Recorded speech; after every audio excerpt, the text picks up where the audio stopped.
Alright. Um, any questions from you guys before we get started? This should be the end of the chapter. I'm pretty sure I put the PowerPoint and study guide up on Blackboard for you guys. If you check Blackboard. Okay, cool. Just want to be sure because I try to keep all my classes even, but I have to upload the videos for the online classes every day, so I pay a lot more attention to those, and then sometimes I'll go back to like you guys and I'll be like, oh, I haven't uploaded anything for the for my in-person students. So yeah. All right. Well, we're getting towards the end. Um, this is where we ended last time, with the British in the South. Captured Savannah, took Charleston, Tarleton, and Thomas Sumter with their various war crimes on either side. General Gates and Cornwallis in Camden. Benedict Arnold, which I believe I had time to talk about last time. Which, all we are ever really taught about, like, oh, Benedict Arnold betrayed America, and then that was it. Like, well, there was more to it than that, but at the end of the day, it wasn't like this coup within the American army. It was that he was just like feeding information to the British, and then he got caught, and so he fled to Britain, and that was pretty much it. Like, it really hurt Washington that the guy that he considered like his best buddy had betrayed the revolution because he felt like he was being underutilized. But yeah, that was mostly it. Then we had Kings Mountain, Cowpens, and then finally Guilford Courthouse, which technically the British won, but the British had been getting their forces depleted due to the tactics of the American forces in the South, the guerrilla tactics of Daniel Morgan and Francis Marion, and also General Nathanael Greene, who continued to use said tactics. So they made their way up to Yorktown in Virginia, which was a pretty good fortified location, and waited for General Clinton to come down from New York to reinforce them. Unfortunately for the British, they have a pretty bad track record of actually fortifying one another. So let's see where that goes. Spoiler, if you know anything about American history, you should know about Yorktown. That's like one of the few things we do actually learn about the Revolution. So I believe this is taking Charleston. There's Tarleton. And I think this is Sumter. And then just the various battles. So, yeah. This was more typical of the British and the Americans fighting in the South, where the American forces would just like pop out of the trees and just start shooting into the British formations, which is really hard to counter.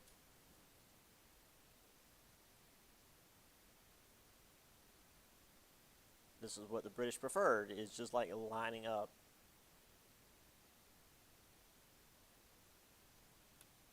So, Yorktown was the final major battle of the war. There were conflicts afterwards. I'll get into that in a little bit. But as far as like big strategic armies clashing against armies and fortifications being taken, this was it. This was the big one. Washington coordinated with the French allies. We had Comte de Rochambeau making his way down from Rhode Island. General Lafayette pushed from the shoreline. Again, Lafayette like I said, he was right up there with Washington in terms of his importance with ending this war. The French also had naval vessels in the West Indies to keep the British from resupplying Yorktown. And there was also other stuff. I'll show you guys a map in a minute. There was other stuff going on off the coastline, but this isn't a military history class, so we're not going to get into like the really super nitty-gritty details of the Battle of Yorktown. But there was like a lot of detailed stuff going on. So finally, October 19th, 1781, Cornwallis surrendered because thanks to Rochambeau, he couldn't make it down to Yorktown to actually, or Clinton couldn't make it down to Yorktown to reinforce. And when you're trapped by essentially all the major armies in the area, even with fortifications, you're going to get worn down. So eventually, Cornwallis did surrender. Thus, technically, on paper, ending the war. So this is more or less the end of the war, which, like, again, I mean, I'm just, maybe I'm just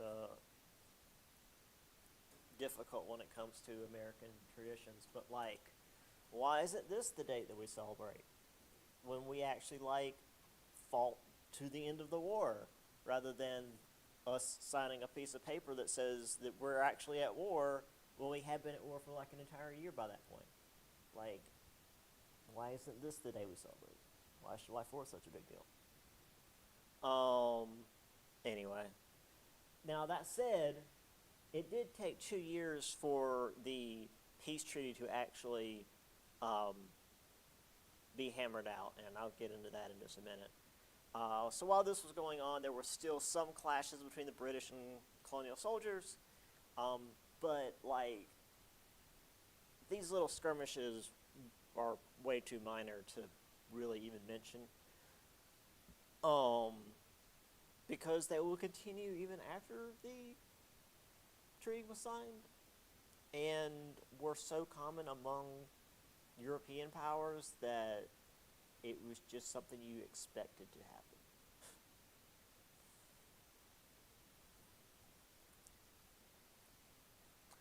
In June of 1783, troops were discharged without back pay, which nearly caused a mutiny. When you discharge troops without back pay, you're sending them home and not paying them. Which, for a war that lasted, I mean, if you want to say 1776, technically it was 1775, until 1783, they hadn't been paid. Yeah, they're going to be upset. So we had 300 men who marched on Philadelphia, demanding payment because, you know, they'd fought in a freaking war. Washington met them there with his own troops, and thankfully, Washington has a very high charisma score and managed to talk them down, and they agreed to half pay, which isn't great for them, but it's still better than not getting paid at all. So, once again, Washington didn't have to, thankfully, fire a shot at his own people. He was able to negotiate and get the angry soldiers to stand down. So, again, I will pick on Washington because he didn't do very good in battles, but this was what he was good at. So finally, we had the Treaty of Paris signed on September 2nd of 1783, which again, I could argue could probably be a better date to celebrate, because this is when actually on paper the war ended, like actually literally on paper when the treaty was signed, but again, what do I know?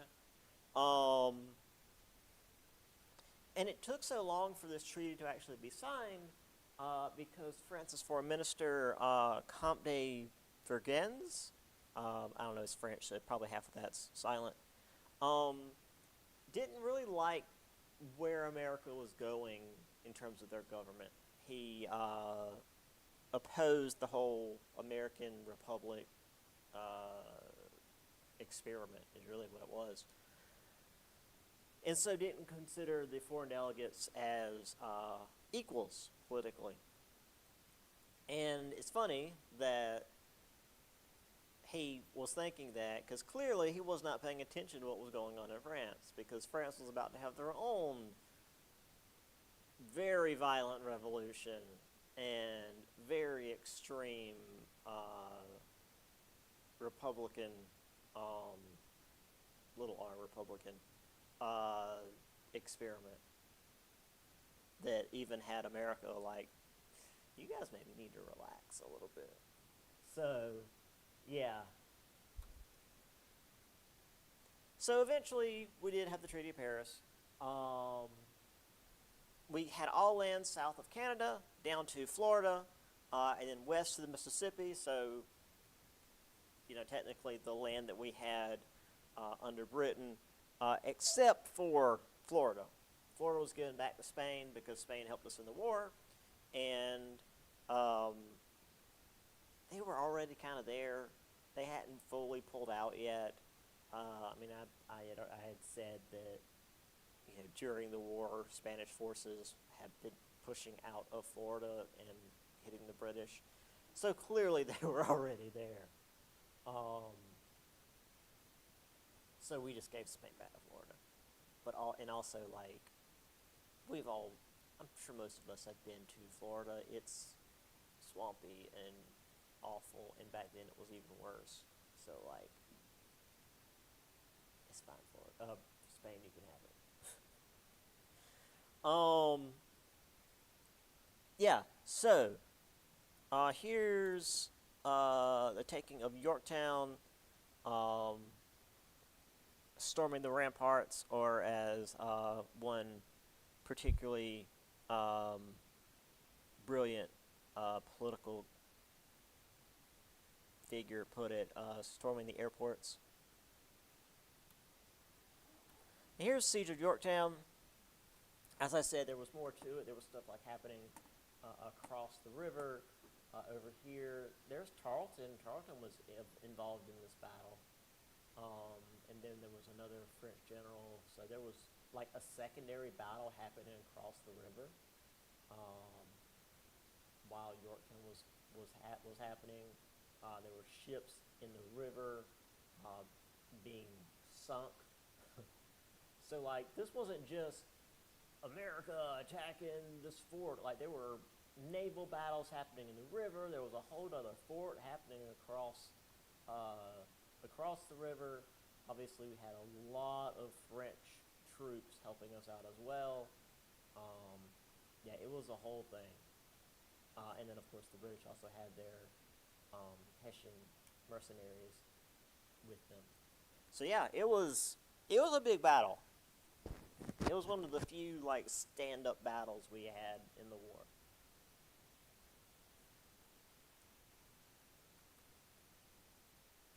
Here is the mutiny in Pennsylvania, of the Pennsylvania line. So these are the guys that are, haven't been paid in 5 years, 6 years. Not being too pleased about this. And here is the map post the war. So we've got, this section here. Florida's given back to Spain. Now there are some disputed areas. You've got areas up here that we're arguing that actually is ours, but Britain is saying is theirs. There's this area down here. If you recall from that map I showed you guys about the various western states, the Midwestern states that were formed, Florida, or Spain just eventually gave this back to, or gave this to America. So this I don't think caused too many issues before Spain is just like, yeah, you know what, you guys can have it. As long as we get the coast, we're happy. Um, this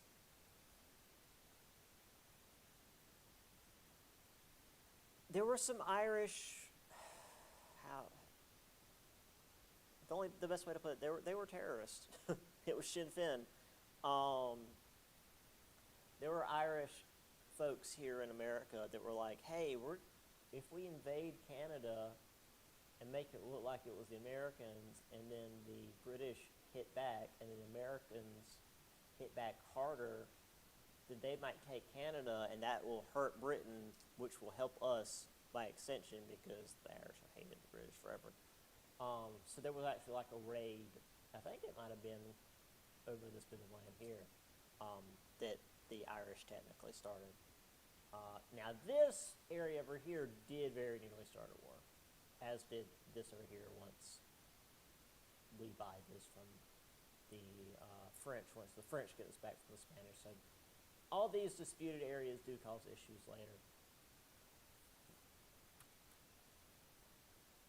Oh, and yes, there is technically Russian land. Where is my mouse? There we go. Technically, the Russians had Laspat at the time, and we just bought it from them in like the 1800s. All right. So, these colonies that were not very well unified, defeating what was perhaps the most powerful, or at least one of the most powerful militaries in the world, was pretty surprising, especially to the Americans. It was, I mean, as we've seen throughout this chapter, nobody was really super on board with it until it was not really an option to be on the fence anymore. Either you were fighting in the war, or you were fighting for the British. So there were a lot of reasons behind why this happened. This was certainly not an example of, oh, well, America's just really good at fighting wars. No, we were a bunch of little ragtag colonies that were very much British. This was not some American exceptionalism crap that you might get from certain sources. But we did have some advantages despite the many disadvantages. One of the advantages, the 7 Years' War just happened, and all of our leaders, especially, Washington and such, had fought in said war. So not only were they not just like trained, but they had actual war experience, which is going to be better than any kind of training you can do. But they had fought on a lot of the battlefields and taken or held the forts that they were going to take or hold during this next war. So like it was like they had done it already. Granted, they had been fighting the French in the 7 Years' War, and in this case, they were fighting the British, but like the battlefields are all the same. I like to liken it to essentially playing the same level in a video game over again. You know what's going to happen, more or less. Or at least, that same level maybe on a higher difficulty. You're pretty sure what's going to go on. Yeah, so it helped out a lot. Also, and this is a major thing for any kind of war, the British were really far from their supplies and command structure. Supply lines are going to come from the motherland, and that's across the Atlantic. And while at least it's better than being across the Pacific, it still took a month to get any kind of commands across from London to wherever in North America. And while they certainly had like other locations they could send supplies from, Canada, the Caribbean, and certainly they had like a supply command structure in New York. This still wasn't their main command. It was always going to be back in London, and so things were always going to be a little bit sluggish. Whereas with the Americans, even if we had to wait on the Continental Congress to do anything, which we didn't, because there were so many units and armies that just did things on their own, for better or worse, it was right there in Philadelphia. So, like, sure, it might have taken days or even weeks to get letters, places on horseback. That was still a lot faster than getting it across the ocean. Also, when it came to outside assistance, both sides did use outside assistance, obviously, but the nature of said assistance was different in how much, I shouldn't say how much effort, because that implies that some of the people on the British side didn't really want to help, but like, they had different goals, is probably the best way to put it. So like, the British had their Hessian mercenaries, native allies, and the freed slaves, the ones that are like, hey, you help us out, we'll give you freedom. But they all had their own goals. None of them really cared whether or not the British won. Like, for the Hessian mercenaries, they're there to get paid. Win or lose, they're getting paid, as long as they survive. For the natives, it would have been better if the British won, but like, at the end of the day, they're trying to preserve their tribes. That's what the natives are working with the British for. They feel like working with the British is probably going to be better for their tribe than working with the Americans. That's all that's about. And as far as the freed slaves, they want their freedom. And for a lot of them, at least the ones under the British commanders who gave a damn, when the British commanders had to retreat, they would bring them with them. Thus, they got their freedom, and then they could go about their business. So, like, fighting to the death for this victory over some colonies, like, wasn't really a thing for most of these allies that the British had. Conversely, the Americans had the French and Spanish, which I would also argue weren't super keen on, like, fighting to the death over some stupid colonies getting their freedom. They didn't really care about that. But defeating the British was going to be really helpful for them. They're already used to fighting the British. Again, Britain and France have been enemies since literally 1066. But also, if they were successful in this, it didn't just mean, oh, hey, these colonies get their freedom, woohoo. They didn't care. They could care less. Or they couldn't care less. But it did mean that there would be redress of power. Britain would lose a lot of power. They would be able to gain more power in Europe, in other parts of the world, and also, like, even in North America, because Britain would lose this big chunk of land that would now be nominally independent and probably more friendly towards Spain and France, at least for a little while, and then we try to go to war with them for some stupid reason. So, like, there were benefits beyond just the war for France and Spain, as opposed to Britain's allies that were just like, we just want to get out of this alive. Also,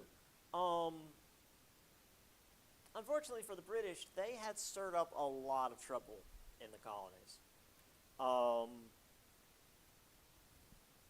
Early on, as I said several times, um, there wasn't a lot of push for this whole independence movement. Um, in fact, even up to Bunker Hill, it was like, maybe we should, maybe we shouldn't. But as the war went on, popular support for it increased throughout the colonies. More and more people were getting involved. More and more people were like, well, the British are not giving us much of a choice. So by the time the war was ending, even if the British completely wiped out America's army, completely defeated Washington, all of our generals, and defeated America, defeated, well, whatever we had at the time, our continental whatever, we would have been as belligerent as Ireland, I think, but much larger and further away from England, and so they would have had a hard time. They would have to conquer each colony one at a time, and then they would have had to constantly keep troops around to keep us from causing trouble again, because we would have been causing trouble. And we had been causing trouble for the colonial elites, as we have seen. And as we're going to see going forward, we have all sorts of uprisings and mutinies and rebellions and all kinds of crap, even after we get our country. So, we would have done the same for Britain. Full stop. Would that have meant we would have eventually had another revolution and gotten away? Maybe. Would we have just been a pain in the ass like Ireland? Maybe. Although Ireland did eventually break away through revolution. But yeah, it was just easier for Britain to let it go. And as I often bring up here, when I played Empire Total War years ago, I decided to go with Britain because, hey, Britain's got all the ships and cannons and stuff. And while I spent most of my time in Empire Total War, it's this time period. It's 1700 to 1800. Because they got to stop before Napoleon, because Napoleon's a whole separate, they can sell a whole separate game for Napoleon, which they did. But I spent most of my time in India because India. But when the time came for the American colonies to rebel, I'd spent a little time paying attention to the colonies, unlike real life Britain. So 1776 happened, and Maine rebelled, and that was it. Just Maine. I was like, yeah, you guys can keep it.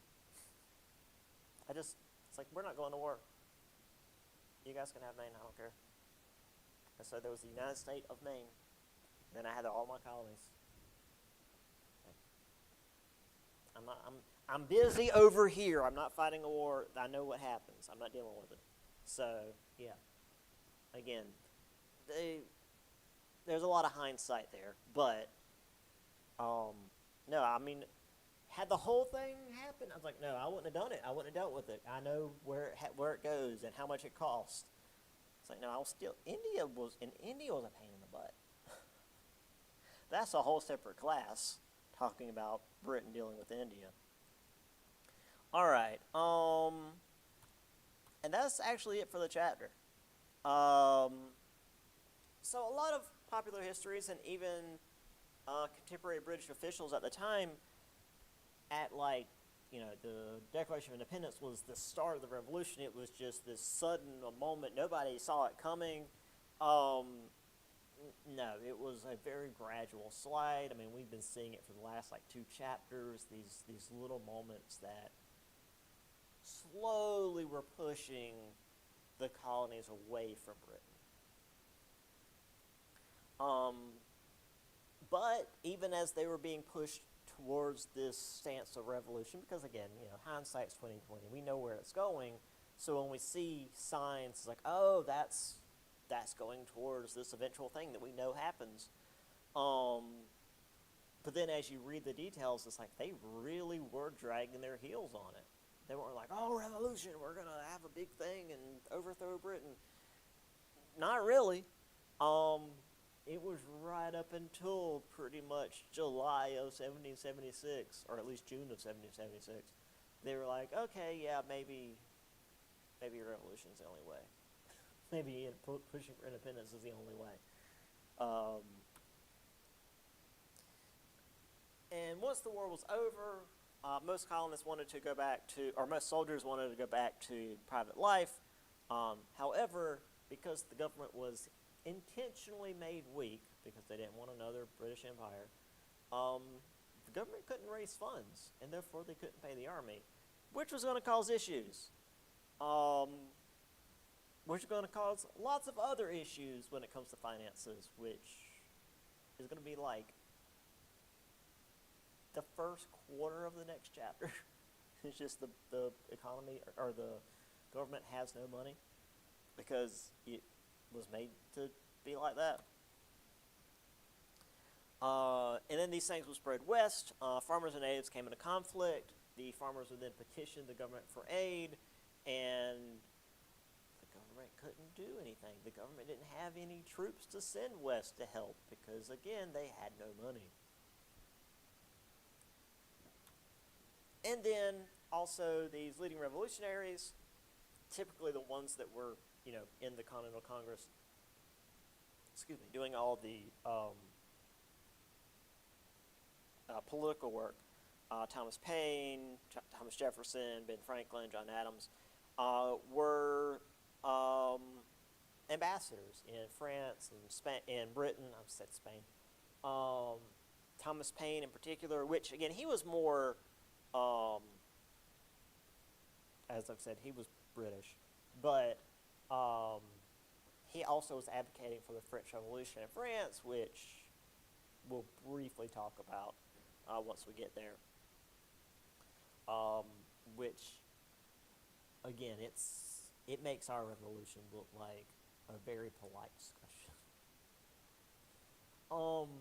So, this is it for the chapter, and technically it for the material for the test. So here's what we can do. Y'all can leave, or we can do a little bit of the study guide, so we don't have to do the entire study guide on today's Wednesday, next Monday, which would mean that, because typically the way the study guide goes is we have to push to like the very end of class and sometimes a little bit over to finish the study guide. So we could do a little bit now and then finish it Monday, or y'all can go home now if you want to, and we'll just push it all Monday. Whatever y'all prefer.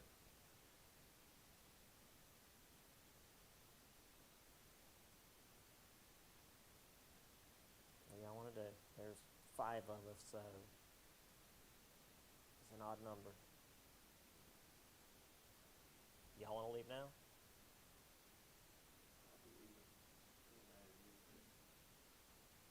What y'all want to do?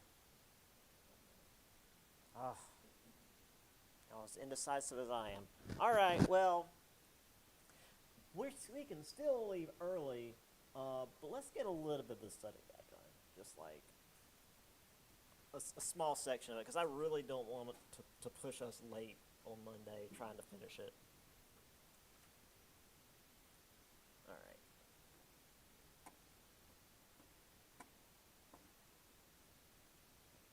Damn mouse. Okay.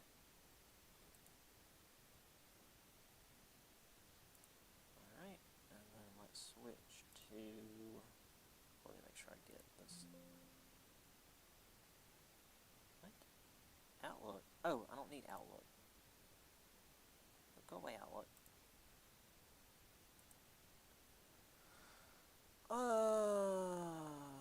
Test 2 study guide. Cool. All right. And then duplicate, and then bring this up. It changes the resolution for some reason.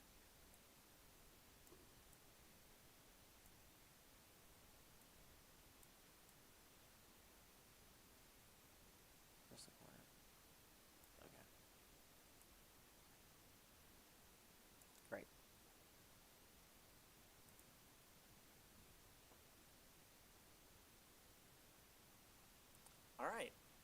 let's do, we can at least do like the first chapter. All right. So religious and social upheavals. I would say starting with Salem witch trials, but technically this is before the Salem witch trials. There's a few things to talk about before that. Where the hell is my actual test? Because that's what I asked the questions off of. Hold on just a second.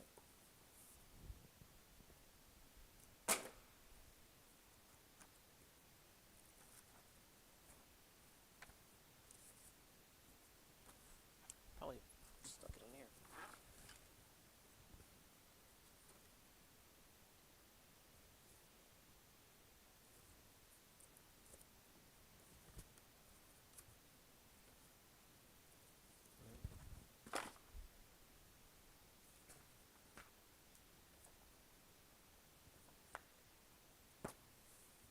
Okay, for real, where did I put it?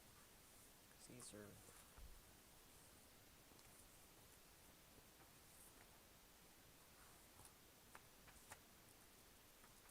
I didn't take them out. I put them at the front so I wouldn't lose them.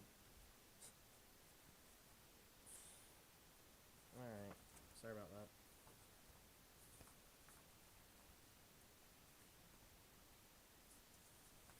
All right. Okay, let's do just a little bit.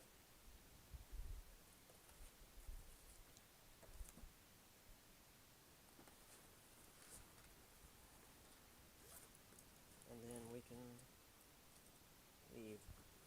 All right. So, starting with, let's see where my short answers are.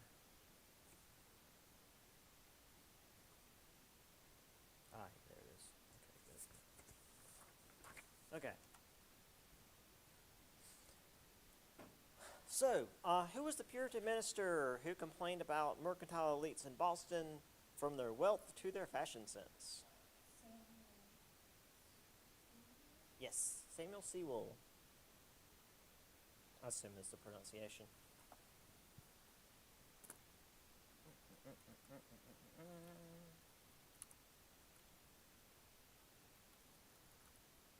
Samuel Sewall.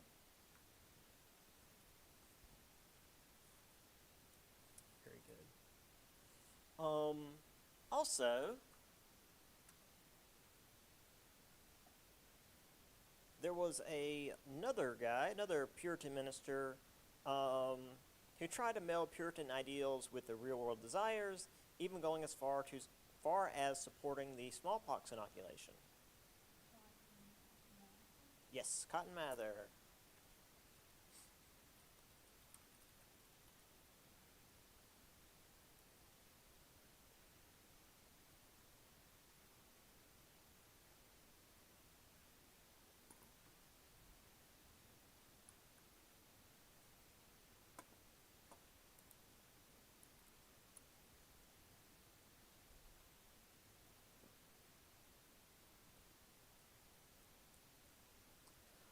What was, let's see, how do I put this?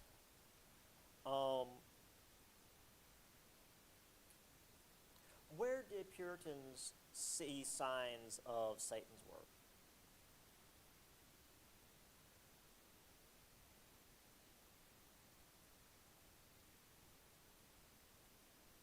Like, I gave a lot of specific examples, but you can just kind of give me in general. King William's War and Peace. Well, that was one, but like, it's a true and false question, so it's hard to ask with this. Unexpected storms, suspicious fires, sudden weather maps. Right, which is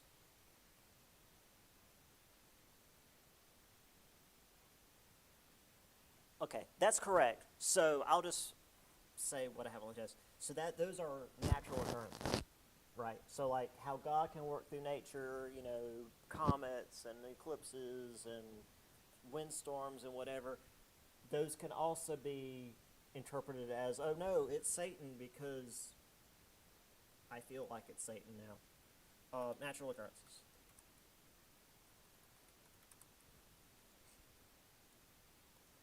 What did I misspell? Yeah.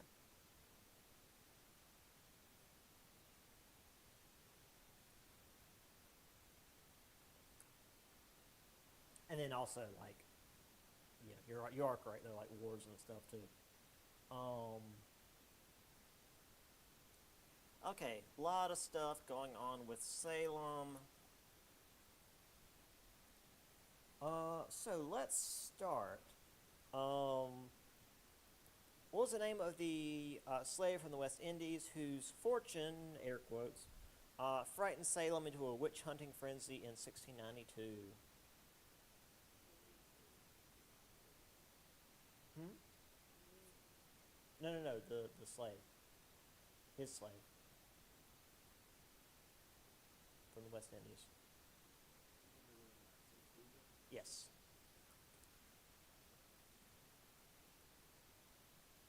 Yeah, because I mean, these were, just regular religious practices for her, but oh no, for the Puritans, anything that's not Puritan enough is Satan.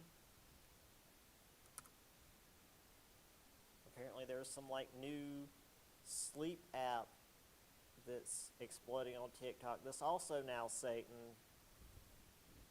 I don't know. Anyway, apparently it's got like Halloween themes for October, and people are freaking out. I was like, oh, it's Satan. It's like it's literally Halloween themed. You need to relax. What was the name of the reverend in Salem who first dealt with this outbreak of witchcraft hysteria? Yes. Oops. My brain was actually in the wrong place, but you are correct. Samuel Parris. By May, Massachusetts colony got a new governor who also got involved with all this. What was his name?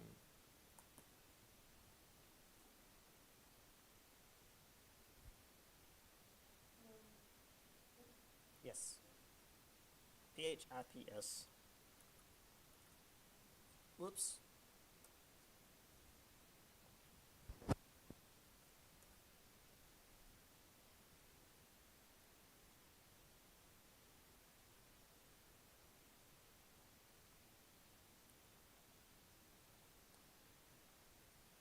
So with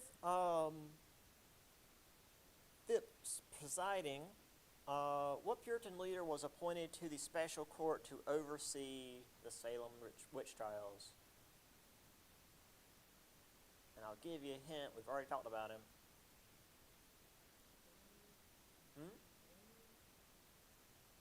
It's Mr. Sewell again.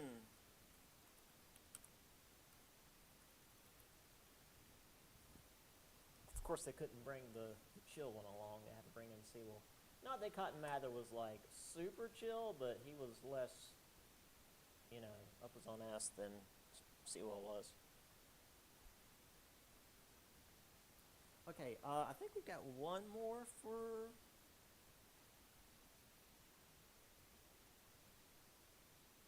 Salem. All right.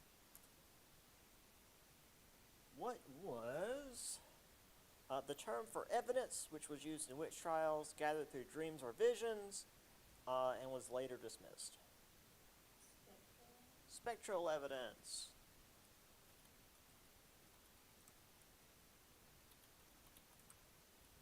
Because, if you see it in a dream, it must be true. It's the 1600s version of if you see it on the internet, it must be true, right?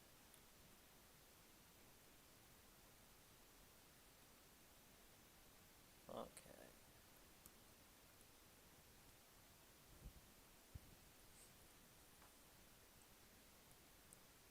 On to patriarchy.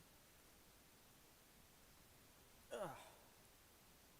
What was the term for the English concept of the unity of husband and wife, where the wife was politically, socially, and legally covered / hidden behind her husband?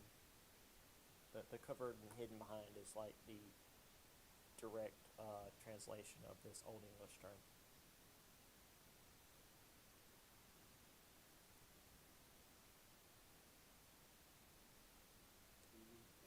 Yes, femme covert, or couvert probably, because Old English is very French. Femme covert, couvert. Because, covert is to hide, and femme is woman, so to hide them behind the husband's legal status. Oh, nope, sorry, there's only one M there.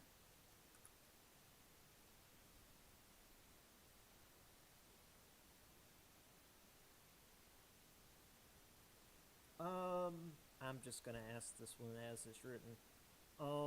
Well, or, yeah. Did wives and daughters do farm work on farms? Like, did the whole like separation of duties extend to farms so much so that the women only did domestic work?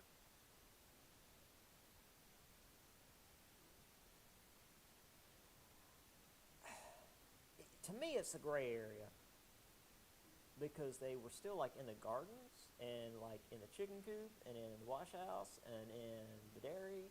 So like to me, they're doing farm work. They're not doing field work. They're still doing farm work. So to me, they're still doing like farm stuff. So I would argue, for the test that I made, they're still doing farm work. Just because they're not. And if the husband and sons weren't around or they died or whatever, they're out in the fields. It's not like, oh, well, we're women, we can't do it, so, oh, well. Yeah, reality often meant that they were doing farm work. So women did farm work. Oh, this one's easy. Well, no, actually, maybe not.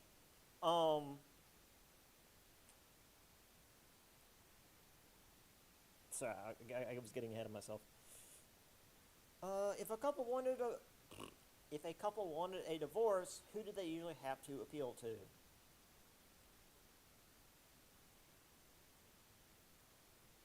Who did the couple have to go talk to get a divorce?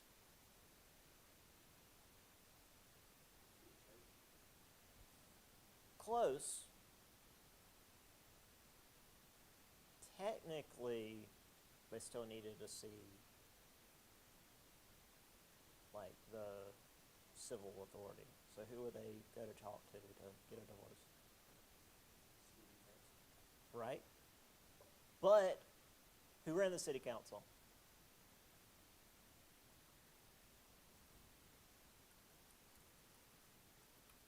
You already answered. You already told me. Who ran the city council? Yeah. So they would go to the city council, but it was basically the church leaders.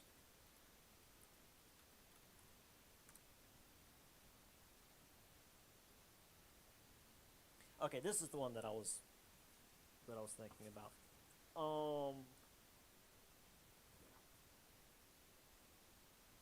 In any kind of domestic dispute, he usually ended up with the majority of the power. Yeah. Yeah.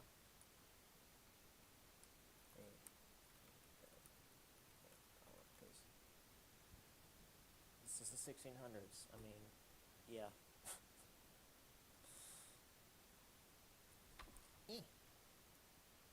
I mean, hell, women couldn't have their own like bank accounts until like the 1970s. All right. Let's get a little further so we don't have as much on Monday.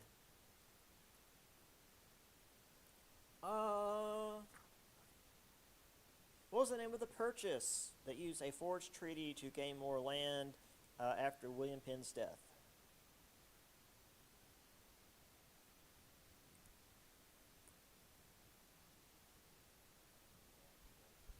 The walking purchase. Oops. Very good.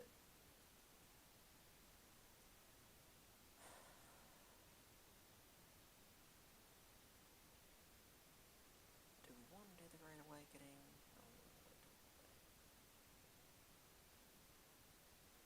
I'll let y'all out early. We'll do the Great Awakening and then everything else on Monday. See y'all then. Have a good weekend.